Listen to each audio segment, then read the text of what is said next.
Hello everybody. So today we're going to work on our toes. Now our toes, it's really important that they work like our fingers, but oftentimes they don't because we have our hands to do all the work that we need to.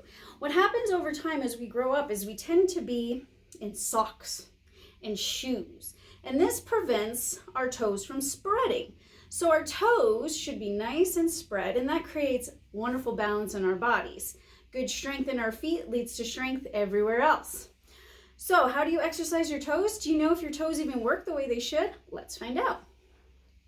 Now you can do this sitting, you can do this standing, or you can do this against a wall. So your feet would be flat against the wall.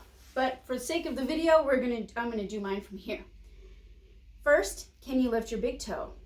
Just your big toe up and down without struggling and without using the small toes. Now if you can't, don't worry. If you work on this every day, you'll get there in no time. What you can do is hold your small toes down and just focus and make that big toe work.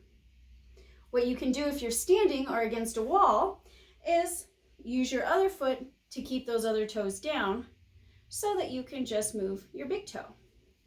Now, can you keep your big toe planted and just move the small toes? Really, truly try this with one foot at a time. Once you get to be really good at it, you'll be able to work both feet. I think it's great to do this if you're sitting at a desk, if you're able to slide your shoes off and your socks off. Give it a go while you're at work or in school. And then you want to try your other foot. Does it work the same as your other one? Can you move all the small toes? Now, if that's fairly easy, your next progression is keeping all the toes up and then trying to tap. Try and tap just the small group. From there, you'll work on just trying to tap the big toe. Oh, I have a little bit trouble more on this side.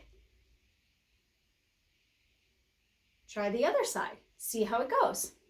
And again, you can do the same thing by holding your toes and tapping. And you'll probably find this more difficult after a day that you've been in socks and shoes versus a day that you've been able to walk.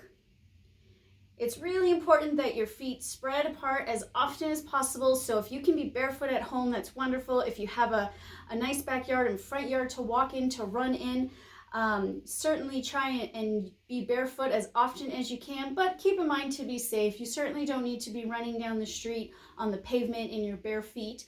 But on that note, if you do like to jog, if you're able to go on asphalt, so the road, versus a sidewalk, that's also a better option for your feet. Less impact on your joints. I hope this was fun.